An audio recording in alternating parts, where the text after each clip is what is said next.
Hey guys, today with the topic do not work with extremes. This can be transferred to so many aspects of life, but today for a given occasion on the subject of X-back and mindset.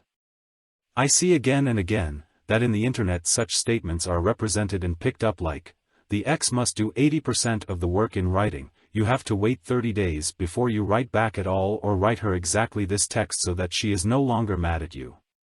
To invalidate these 3 times quickly, so that no doubt can arise there, 80% of the work of the X.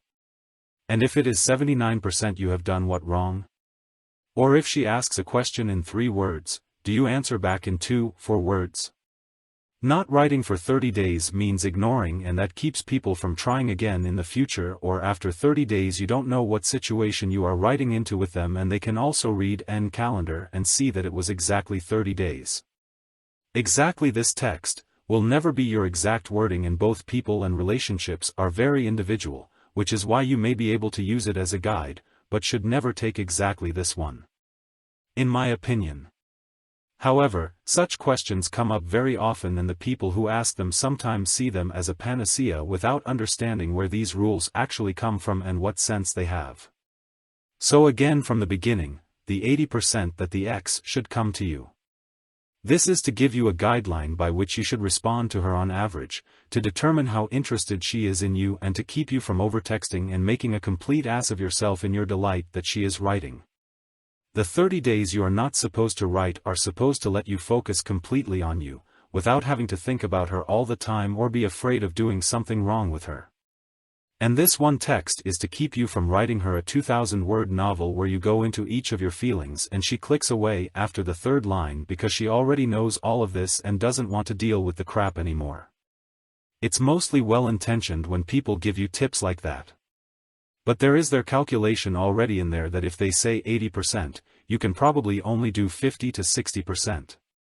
That if they say you don't write GR the first 30 days, that you will then mess up less and really deal with yourself on day 20 and realize how good that does you. Behind that is the knowledge that discipline, as merciless as these rules require, doesn't just go from 0 to 100. And when I give you an exact plan, I also see regularly that people try to find loopholes in something like, oh, shouldn't I maybe write a text message around the block or send a letter? That makes a lot more work for me than exaggerating in my rules from the beginning, but I then explain it to you in a way that you understand. You must understand the background and turn on your head. We all eventually get to the point where we understand exactly what the behavior was useful for now. But until that happens, every rule you implement is inauthentic and played. It does not correspond to your conviction and your true nature. It is completely against your gut feeling. Therefore, I think that the sooner you understand the connections and the more you know about attraction, attachment, and yourself, the better you can implement it and the more honest you will be in your behavior. Towards yourself and towards everyone else, and that's how it should be. You can also imagine a scale for many topics, on which you move back and forth again and again. Be it the red pill, with the blue pill to the left and the black pill to the right. You always want to stay near the middle and not slip into one extreme. Blue pill will harm you and you will not become attractive men, which in turn will annoy the women about you. But black pill harms you just as much, where you develop a hatred for women in general and are driven by your frustration. But even there you sometimes have better and worse days, and the overall attitude or the knowledge behind it counts.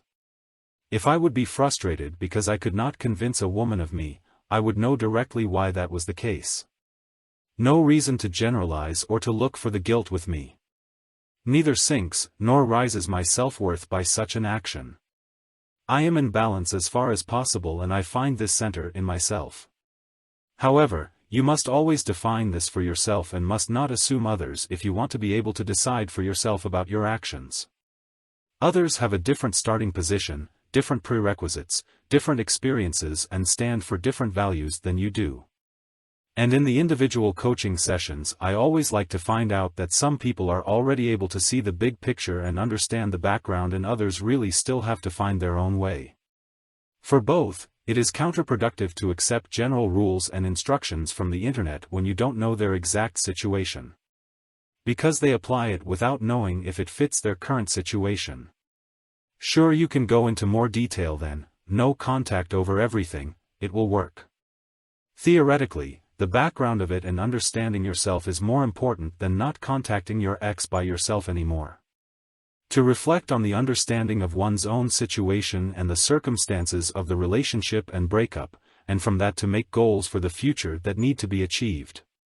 But that won't happen if you stubbornly follow extremes only to end up standing there and with good luck maybe having gotten what time would have done for you anyway. That's a wrong kind of validation. The red pill, for example, is simply knowledge. What you can get out of it varies from person to person. Women also benefit from it. It allows them to finally name what they find really attractive and maybe save themselves a beta pipe or two. But you can also say, that's all well and good to know, but I've also come very far this way so far and don't want to deviate from my path, even if I'm aware of the risks. Fine. It's all great. But the overview and understanding are the most important things at any time. Because with this you can prevent so many negative events, and if they should occur, intuitively decide for yourself what is the right decision for you, which you will regret the least in retrospect. It is the harder way. Clearly. As it is the harder way to learn something completely and not to use a cheat sheet or to copy the homework. But especially in your life, you should always keep the overview and not get involved in extremes just because they promise the best solution. Especially not if you cannot understand their background for yourself. No one has eaten wisdom with spoons, everyone always starts from his own experiences and wants to give you impulses, which you can then use for yourself.